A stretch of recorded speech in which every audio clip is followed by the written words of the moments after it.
Welcome to The Change, a podcast about the changes in life that shake, break, and make us. I'm Laura, a 45-year-old writer, podcaster, and mum who has until recently always loved change. And I'm Cathy, a 53-year-old writer, podcaster, and mum, and change is actually my kryptonite. We acknowledge the traditional owners of country throughout Australia on which this podcast is recorded and recognise the continuing connections to lands, waters and communities. We pay our respects to Aboriginal and Torres Strait Islander cultures and elders past and present. Hi Cathy, how are you? I'm really good. Yeah, doing well. Good. Today we have the wonderful Hannah Vanderheide on the podcast. She is an actor, a voice artist and freelance travel, health and lifestyle writer. Hannah is living with a rare condition called Addison's disease, and she's also become a vocal advocate for chronic illness and disability. Hannah lives in Melbourne with her husband and 4-year-old son, a growing collection of rocks with unexplained origins, if you know, boy mums and girl mums out there, Yeah. and her vintage collection of Star Trek DVDs. She's an awesome woman. We both have crossed paths with Hannah before through our work at Mamma Mia. We can't wait to get her on and have a chat. Hannah Vanderheide, thank you so much for joining us on The Change, and I am so sorry for the chaos that ensued before we even got on screen together. Laura, I'm so sorry for what you're going through, as I've expressed. You're doing an amazing job. Both of you are doing an amazing job, actually. Thank you. Thank you for being Hannah.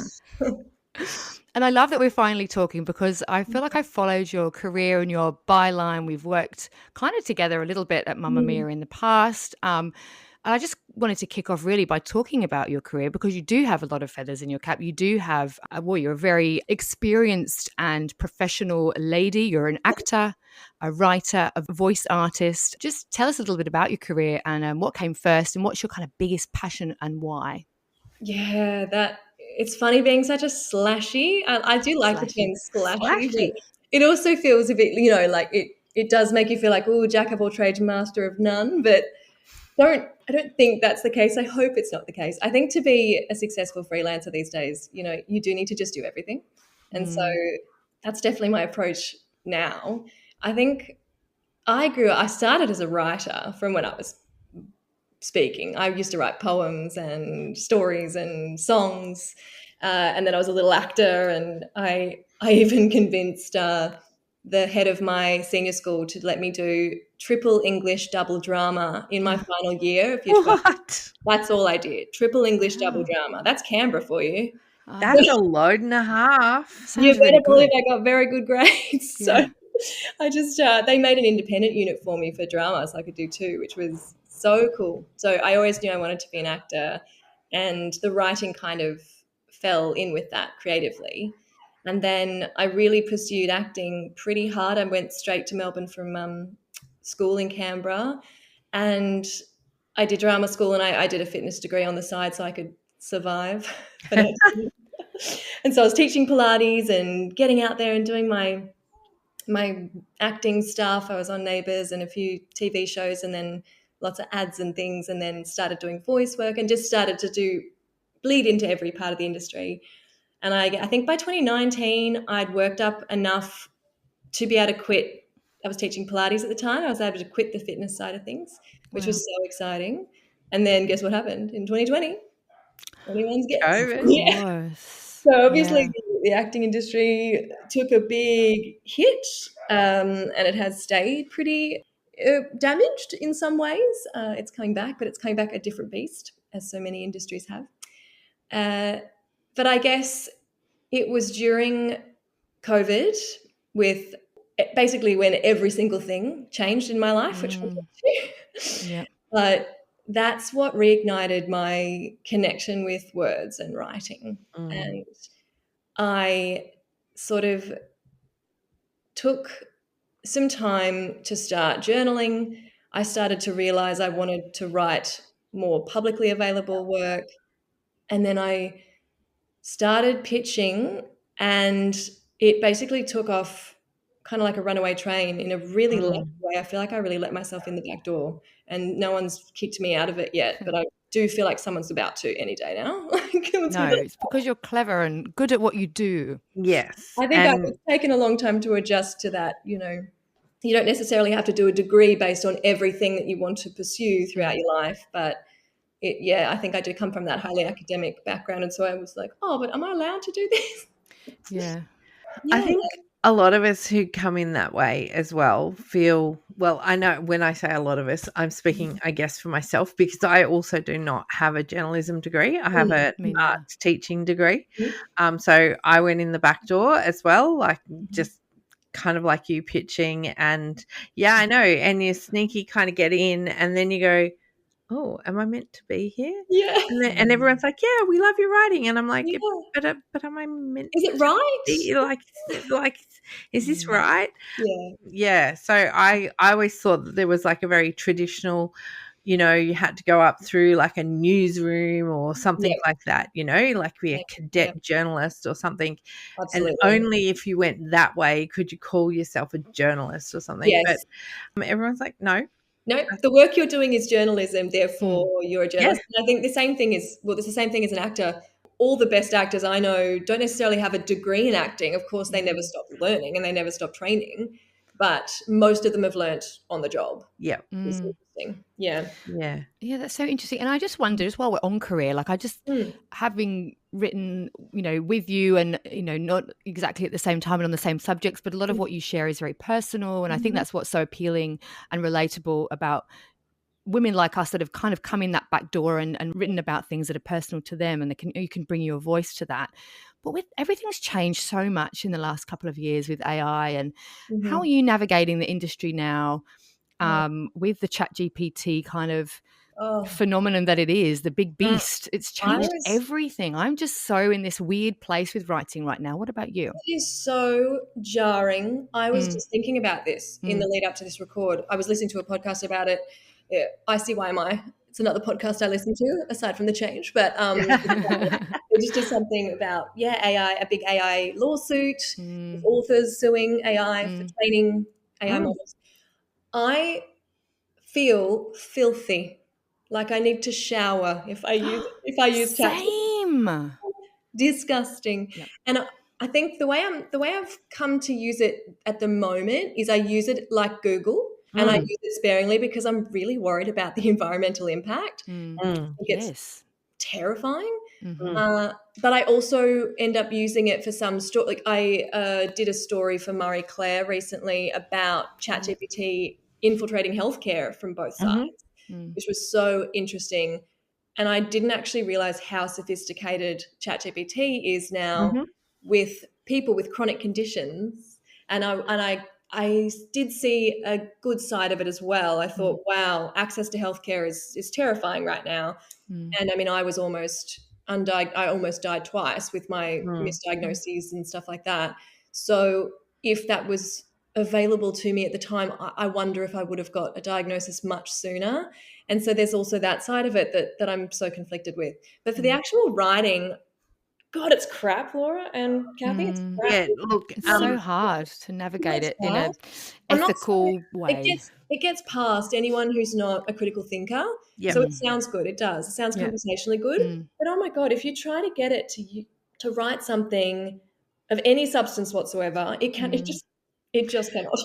And that's because it is a learning. So I mean, I guess in my day job, I work in cybersecurity. So we work a lot with AI, and there's obviously a lot of concern around AI.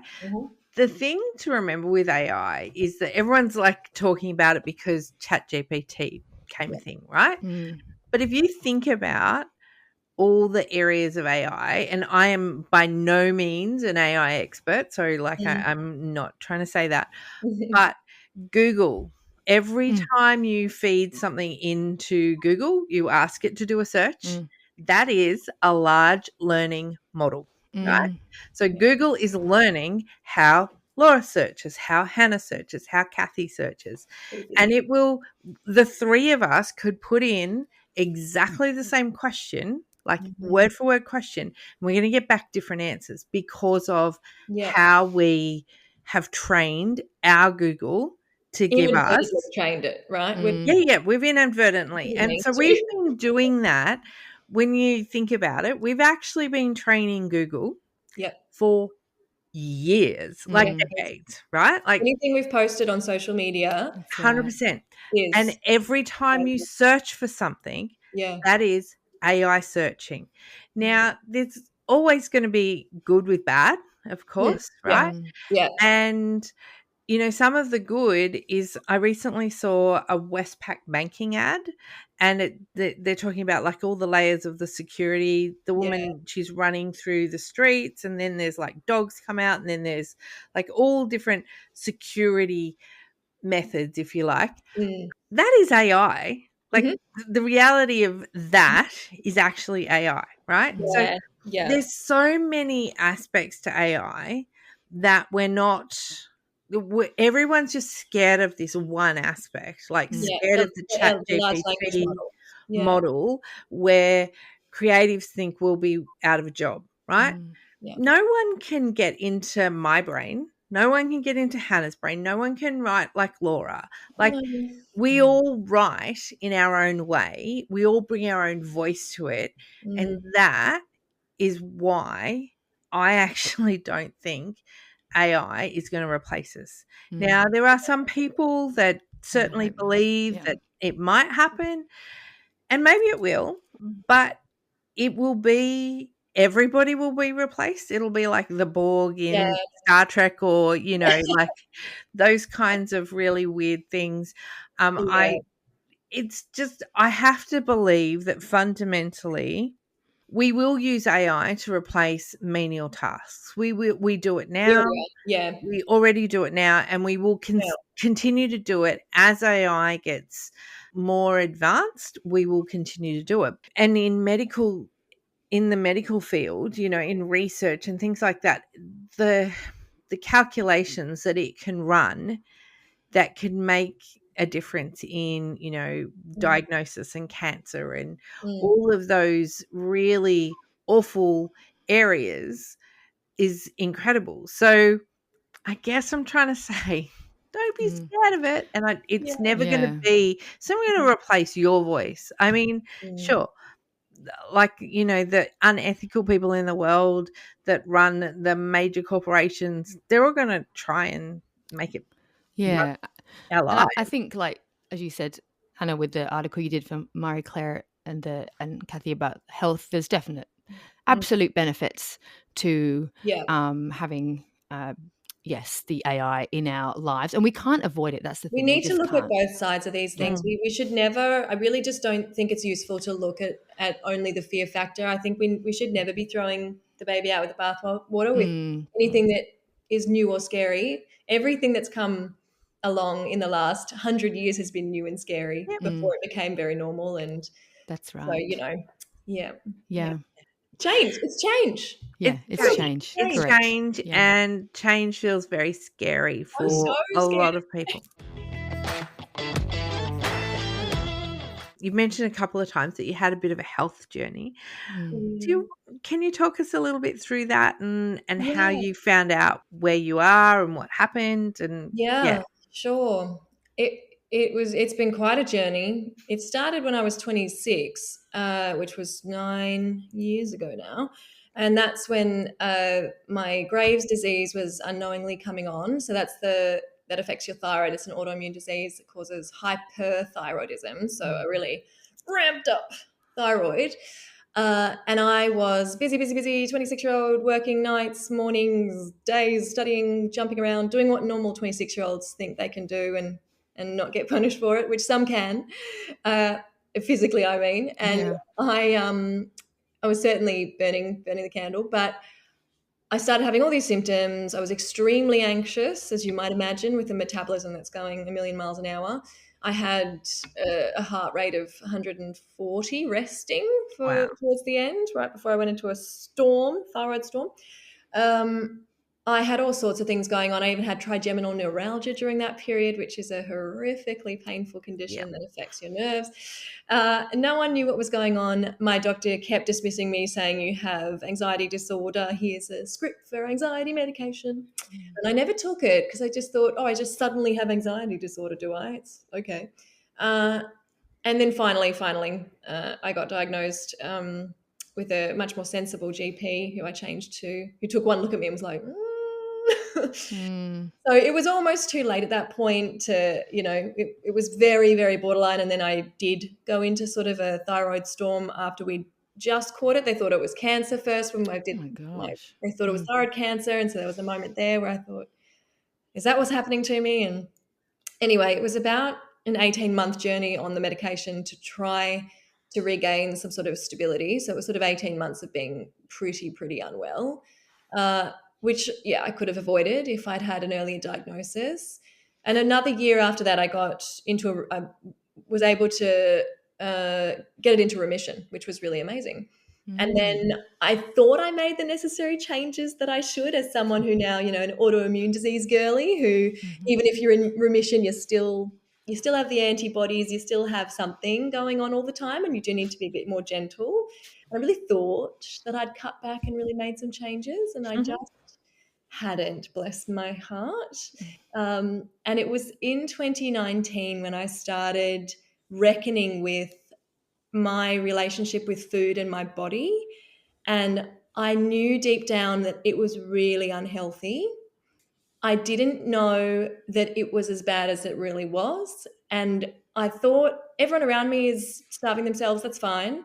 It's normal and good and celebrated any time I do. People say, "Oh, it's amazing, the willpower." So and you were in the fitness industry at that stage too, that's right? So acting and fitness. Yeah. So very aesthetics focused, and I was doing some modeling as well. Just fantastic. What a triple Oh God, yeah. Yeah. So I started doing some self-help style stuff. I always think I can manage everything by myself. So I thought, I'll fix this.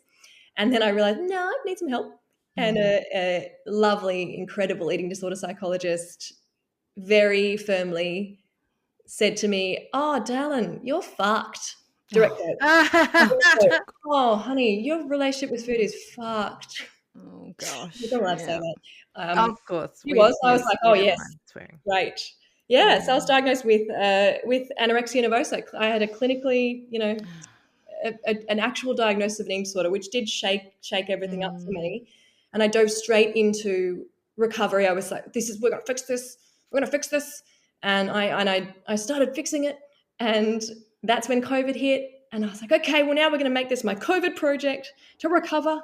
And it started because, of course, COVID was only going to last like oh 3 my or God, 4 months, right? Like it was going to be like a really short thing. It was going to be one and done, and oh my God, was going to be, whole country was going to lock down. We were going to have this exactly. We were going to have this sorted. Yep. So I thought I'm going to use this time productively, me and my productive mind, and I did. I made great progress, and then I fell pregnant. And my psychologist was like, "Oh my gosh, what are you doing to me?" But that was amazing for the first few weeks until I got so sick. Oh, no. And at the start, we thought, okay, well, first trimester of pregnancy, she's just copping it, And then it got so much worse so quickly, and I started not being able to stand up at all without fainting immediately. I couldn't keep food down. I couldn't keep. Came to a point where I couldn't keep any liquid in. I would just projectile straight back out again. Oh God, yeah. And all they could find on my bloods was that my salts were really low. Sodium levels were dangerously low. I should be in a coma. They're so low, and no explanation for it. And by that point, we had sold our apartment. I'd moved in with my mum. She was nursing me full time. She's an ex-ICU nurse. And my husband was trying to keep his business afloat so that we didn't have to, sell everything we own. And we were certain the baby wouldn't survive. That was a pretty big certainty. We just weren't sure if I would at that point. That was the question mark and the hopeful sort of. So I had to disconnect a lot from my pregnancy. I was in survival mode, so it actually came quite easily, which feels really strange to say, that I really experienced a pregnancy where I wasn't very connected to what whoever was in there, which feels bizarre because, spoiler, he's a beautiful, beautiful 4-year-old boy. And so that feels very strange. And I think I'm only just starting to grapple with the emotion of that time now.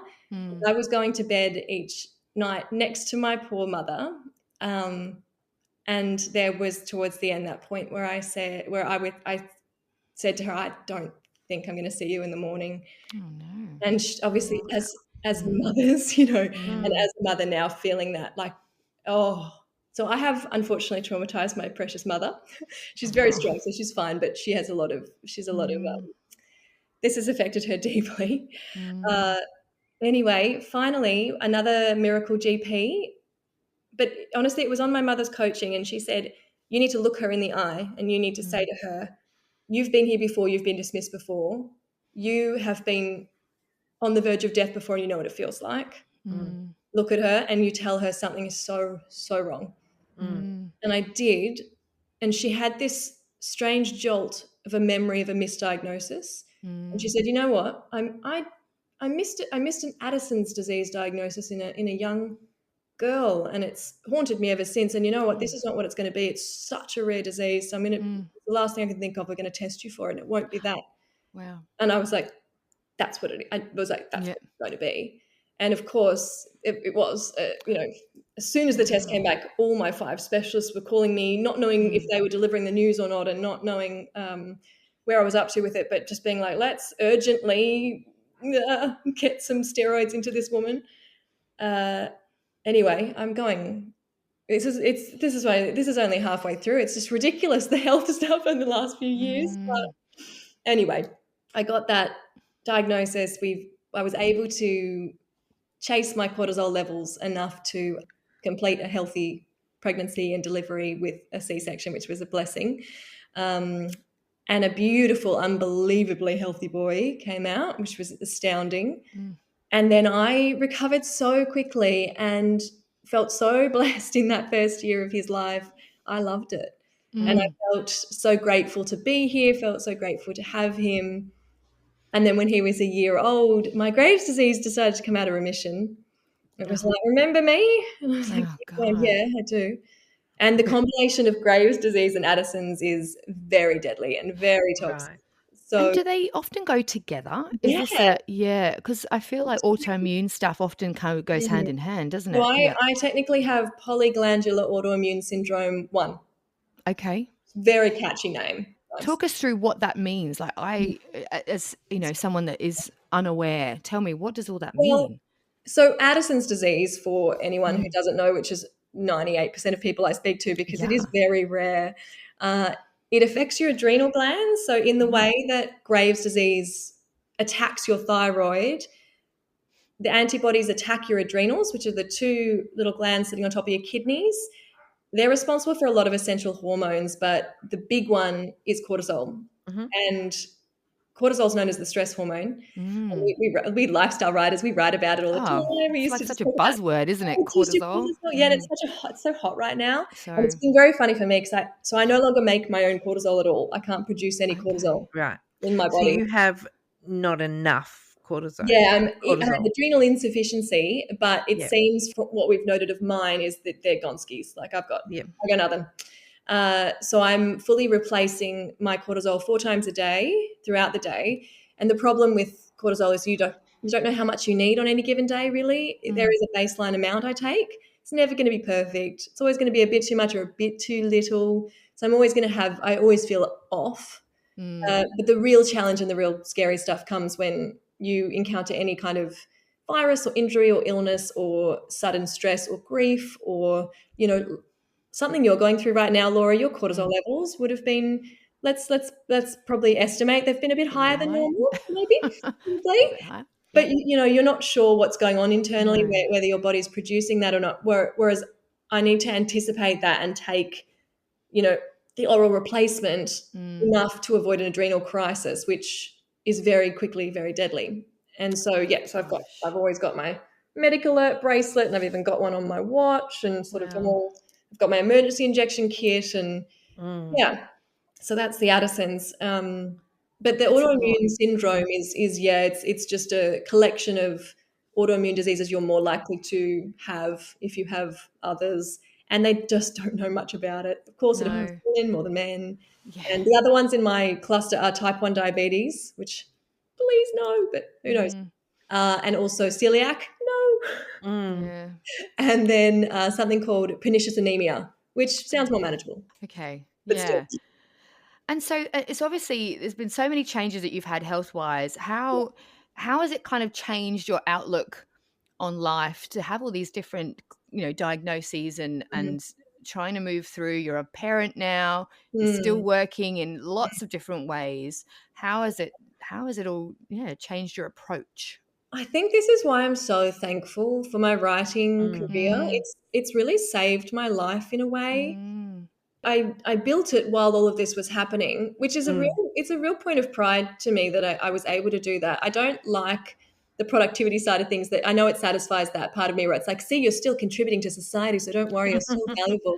I'm so anti that, and I'm working hard to unlearn all those ableist things that I was taught. Yeah, and being so beautifully embraced by the chronic illness and disability communities has been so life-changing and so eye-opening and so beautiful. I can't tell you how, it's so cliche, but I just am so thankful for things that are so basic. I went for my first run in about 18 months, or maybe a month ago. It was pouring with rain. It was the most disgusting day. No one else was out running. And I was like, I'm well enough to run finally. And I was running and I was crying with gratitude in the rain, just like, ah. And so I think my life is just so much richer. I wouldn't have the career I have. I wouldn't have the community I have. I wouldn't have the appreciation that I have. Gosh, I think back to my old self. I'm like, oh, you must have just taken everything for granted. But I'm also very compassionate towards her. I think that's really important. But there's I have weird amount of gratitude. I still wouldn't choose it. To be clear, I still wouldn't choose this sort of daily stuff. But yeah, I do like the person I am because of it much more. Gives you that unique perspective on life. And as you say, the gratitude for things like going for a run is something you would have just done heaps probably in your early 20s as someone that worked. A little bit too much. Too much. Yeah. Yeah. Oh, that's amazing. And what other, obviously we've talked a lot about different changes. Are there any other changes that you still want to make? Big, small, anything at all? So many. I mean, I think there's going to be so many to come. I think the biggest gift is knowing now, because I was terrified of change my whole life up until all this stuff happened. Knowing now, holding on to things so loosely is such a gift, which it sounds like, oh, you can't hold on to anything. That's kind of scary, but it feels so freeing knowing that I don't know if this thing that I've got right now is going to last. That's okay, because I know I'm going to find something else if it doesn't, and I know I'm going to adapt and change. And I guess the biggest change that's in the immediate future, hopefully, is probably having a second child, which feels that would be would be really exciting. And I'm it's very funny. I have my specialist appointment right after this, and it will tell me if my bloods have been stable long enough to be able to try. We've not been allowed to yet, so I think we're there, which is exciting. But at the same time, I don't know. I don't know whether I can. I was very blessed the first time, as I said, it was a bit of a surprise how quickly that happened. So that's very wonderful. But I don't know. None of us ever know with that stuff. And I think I'm going into that with pretty open eyes, knowing that it will be more challenging for me with the Addisons. My husband is so ready. He's just ready to just drop everything and just make sure this, works. That this is the only priority, even though he's out there running a big business and things like that. He's just we're in such a different place. So it feels empowering and it feels exciting and scary. So scary. Yeah.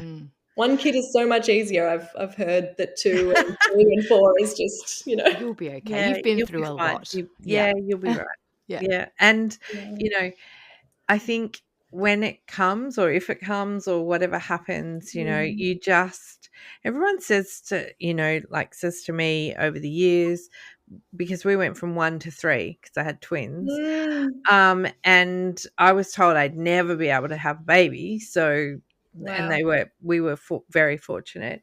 And everyone's like, well, how do you cope? And I was like, well, I just get up and I put one foot in front of the other. And they're like, oh, but did you want twins? I was like, I wanted a healthy baby and I got 2.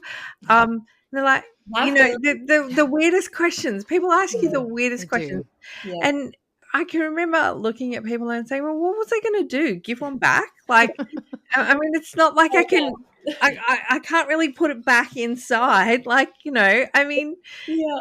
you just have to kind of cope, right? Like, and when you're in the mindset of, oh, well, we wanted another baby, we brought this on ourselves, you kind of just have to put one foot in front of the other and it'll happen. And some days will be hard and some days will be great and some days will be in between and, and it'll be a juggle, but that's life That's too, life. right? You don't know what's coming. No. I think one of my favorite things I heard recently was, I'm trying to make sure I get it right, but it's don't try to make the right decision. Mm-hmm.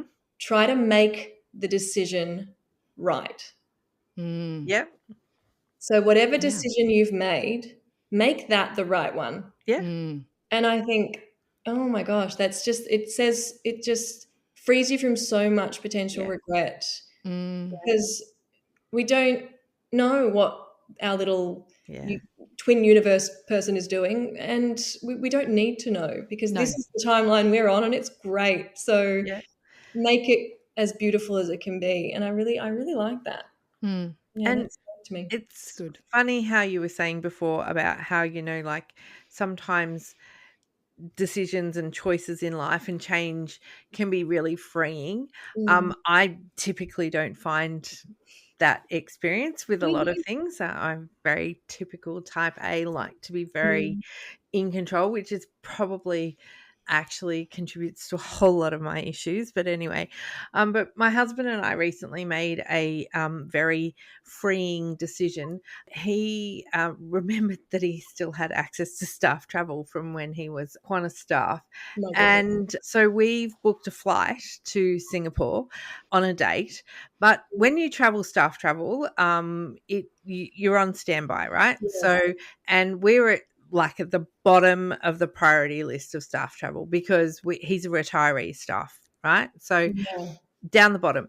We may not get on that plane. And I said to him, so what's our backup plan? I just need to know, do we have a backup plan? And he's like, yeah, we'll just pull the computer out at the airport. If we don't get on that plane, we'll pull the computer out, we'll find a different flight, and we'll go somewhere. I was like, okay, that's so cool. Normally not cool for me, but I've actually really lent into it and I'm super excited. And someone said to me, part of it is because I can't actually take on any of the mental load around the planning of the holiday, right? What a gift. No planning can be done until we know we're on the plane. We're not even booking accommodation. This is so exciting. So I don't know where we're going. I don't know where we're staying. I mean, we're planning Singapore at this moment, but maybe we won't get there. We might go somewhere else. I'm going to Singapore in a week. Are you? We're going in at the beginning of August. So So, but we'll see. Like it'll be somewhere warm because we'll be packed for Singapore. Yeah. So we'll just go somewhere warm. If we don't get on that plane and we don't know where we're going to stay, we'll just book that when we get there. And I'm actually super excited about it. And because I've, been going through a little bit of stuff myself, and this has actually I've been being able to let that go and let go of the stress of all of those decisions. None of them are in my control. I'm like, I'm actually okay with that. It's just let it be joyful. Best feeling. It's actually really lovely to be able to let all of that go and just go, oh, well, what happens will happen. Precious. I love that. Yeah. So, maybe it's a new me. We'll see. So, I guess that kind of brings us to our very last question because, we've talked about all the changes, and there's been lots of change for you, Hannah, in the last kind Yeah. of 9 or 10 years, and you're probably a tad like you're younger than Laura and I. Yeah, definitely. Significantly younger. Catching But up. yeah, but you're still younger than us. And our podcast is called The Change, in part as a bit of a play on words, that midlife experience that all women will eventually get to, perimenopause and menopause. So what do you think, like, your experience or your feelings of or towards the change are? Yeah. Interestingly, perimenopause has kind of become, especially with my work with Women's Weekly, I do a lot of their health features, and just because of the age range of their audience, it's very much the perimenopause era and even onwards and postmenopause. So peri has really become my beat lately, and I love it. I think I've written quite a few things even for Mamma Mia about peri, which I just love it, and it's taught me so much. Now, having interviewed so many women specifically about their peri experience as well, it's made me feel lucky to be going through it when I will be, because my mum, went through it in that era where HRT was absolutely no doctor would prescribe that. That would just give you cancer, so we're not giving you that.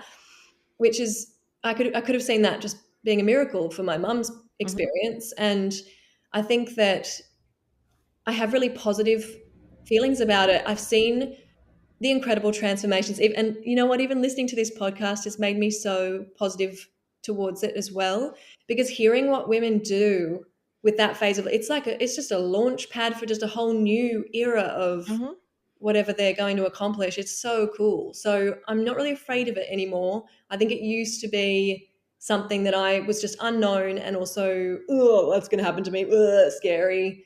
Ugh, that's going to suck. And now I think, oh, that's just going to be a new phase and a new little challenge to navigate. Yeah, that'll be interesting. Bring it on. And I know I can handle it because I've done Well, some. you've handled that's right. everything before up to now. So, and I think you're exactly right. Like, our podcast has certainly shown that the range of experiences, like, there's 3 of us here. Every single one of us is going to have a very different experience. Yeah. I was clearly perimenopausal, but I didn't know that I was perimenopausal because, to be totally honest and frank, that is a word that has really only become part of the vernacular in the last, Yeah, I maximum reckon 5 years. 5. Maximum, Yeah. look, 3 to 5 years. 3. Yep. Yeah, 3 to 5 years, common vernacular. But I had hysterectomy in 2017. So, and I had my ovaries. So for me, but I look back and I go, oh, actually, I was probably perimenopausal when I had my twins. So I was 34, 35, and definitely things were changing. There was a whole lot of change that was going on. Yep. And I look back and I go, oh, hang on. That was probably what was going on then. But we didn't know about it. And there was no way of kind of reference point or anything like that. But now women who are 34, 35, noticing changes, or perhaps it's their mental health, perhaps it's their physical strength, perhaps it's like there's a whole raft of sleep, aching joints, all sorts of different things that there's something like, I don't know, 45, 50 it just actual keeps growing. symptoms. Yeah, the expert I recently interviewed said, we've stopped putting a number on because it just keeps, we just keep having new symptoms. So many. And I noticed things like, cholesterol increases that had never, there was no change to diet whatsoever, cholesterol increase. Go on HRT, cholesterol goes back to normal. Interesting. Blood pressure, same, always had been low. Then all of a sudden it became high. HRT brings it back into a normal range. So they're my experiences. They're not everybody's experiences. And I think that's the hardest thing of all. And there's kind of no research because, it's coming. Women, no. Yeah, that's it. But I think at least we've that conversation has started. That, as you say, it's the last 3 to 5 years, and for millennials and Gen Z women, it's going to be a whole different experience. It's going to be very informed, and you'll be going to the doctor. Lucky. I feel so lucky to be in the beneficiary of that. Yeah, I think that speaking to so many women who have created such beautiful art and done such incredible things, pivoted or done different things, during peri or post menopause. It's also given me the confidence to start making those choices even now and saying yes to things I might have been too scared to say yes to. And like right now, I'm going to Singapore next week. I recently decided I'm a travel writer, and I've designed a famille for myself in Singapore. It's awesome. so exciting. Yeah. I thought, no, I can do this. I got some great commissions. I'm going to be writing some fantastic travel stories because, of course, I never used to be like that. It was like that would have been like, no, you can't. No. It's honestly been speaking to just such incredibly empowered women that I thought maybe I'm going to start now. I'm not going to wait till what a great idea. Yeah, absolutely, do it now. Like confidence and that confidence and I wish I had that confidence. But it's coming. It's still there for you, I think. And it's not there for me every day, mind you, at all. But you just need little bursts of it. Yeah, little bursts. That's right. And that's a little bush. Yeah. That's awesome. We'll have a lovely time in Singapore. I love that we have that in common. I was in Singapore a month ago and right before and I'm going to be there. Well, fingers crossed I'm going. Crossed. I know. Just crossing over in life. So strange. Oh, well, Hannah, thank you so much for talking to us today and telling us all about the many changes that you've had and what a trajectory you're likely on. Just going to keep, you'll be handling those changes, whatever happens, with ease. And we will certainly be following on your journey. And And I love seeing you on TV as well. Is it the Chemist Warehouse commercial? Yes, there was a Chemist Warehouse one that was on, and then a pilot ad that was really cheeky. It was so all the time. Yes, I've seen that pilot cheeky ad. Yeah, I always say to football. So that's mostly where it's like. And there's an AFL one on at the moment that I think is on around the football timing as well. So it's lots of football crowds related. Yeah, I always say that's when my kids see it. I'm like, oh, that's Hannah. I know her. They're like, celebrity. That's my friend. Yeah. Yes, and also, the other one is Holly Wainwright's beautiful new book. I've got to shout it out because if you want to read it or the audiobook, I had the honor of narrating the audiobook. And it was so good. So you can check it out. Yeah. I will definitely add it to my to be read pile. Yeah. And then in a little while there will be a beautiful new book by Yelena Dokic with me as well, working with her on that one, which is a new project we've just embarked on. Fantastic. That's exciting. She's amazing. We love her. Absolutely love Yelena. Has always been my idol. Yeah. Very strange to work with your idol. But she's not like that. She's just this incredible human, and she's just in such an amazing place, and she's just done such amazing things, and she just continues to do the most phenomenal things with her life, her voice, her platform. So exciting. Oh, look out for that. We can't wait. Definitely. Keep us posted and we'll follow along. Yeah. All right. Thank you.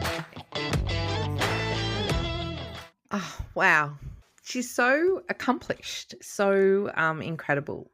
She really is. Hannah. Yeah. And we feel that we know her, don't we? Because she's so familiar, such a familiar face, obviously on our TV screens, but also from having worked with her and at Mamma Mia and just seeing her work. And she's such an impressive writer. If you haven't read any of Hannah's pieces, very much recommend you get onto her website or just Google her name. Her byline is across some major publications: Marie Claire, Sydney Morning Herald, Women's Weekly, Body and Soul, ABC Everyday, and she writes so beautifully and relatably about her condition. And I had no idea about Addison's disease and her experience of it. Really, how many changes she's had in, she's only 35. So something. Yeah, that's right. Yeah, she is young and been through so much already. Yeah, and as you say, she shares so generously about her experience, and I think when people do share generously and vulnerably, you can really tell that it's coming from their heart, and they really want to inform but also make a difference in the community. And I'm super excited to see what comes for Hannah. She mentioned a couple of big projects that some exciting ones. Yeah, really exciting ones. An audiobook for one of our former bosses at Mamma Mia. Holly Wainwright's book, yes. Yes. So she mentioned the audiobook for Holly, and I love watching women thrive and, do incredible things. And as she said, she's really just carved this out for herself, which is wonderful, to see her do that. And I think also she's in such a unique position as someone with a profile and to be an advocate, for that chronic illness community. And she says, she's been embraced by the community, which I think is really important. And also just to make people understand that just because Hannah looks beautiful and she is beautiful, obviously, and accomplished and all the things, but she's still suffering in this way. And I think it's such an important conversation that we have, and we recognize that not everything is as perfect as it seems on first impressions, and that she's really bringing her voice to that. And I think it's a really important chat to have. Absolutely. And as you said, just because everything looks perfect, she's taking medication daily, 4 times a day, just to stay alive. She's not taking that for funsies, to keep her alive. So, that's really important. And I know that she's mentioned that there's been supply issues with medication and things like that. And I know a lot of people are facing that with various different types of medication. And to have the voice of someone advocating is so important. So, great work, Hannah. Great chat. Thanks for listening to The Change, a fully independent podcast. Whether you're seeking inspiration, curious about change, or just here for the great banter, we'd love you to make The Change your new go-to podcast. And even better, send us your voice notes or questions about change. We'll use them on the show. Email us at changepod2023@gmail.com or DM us on Instagram at _change_pod. Find us wherever you get your podcasts. And don't forget to follow us on Instagram for more on The Change.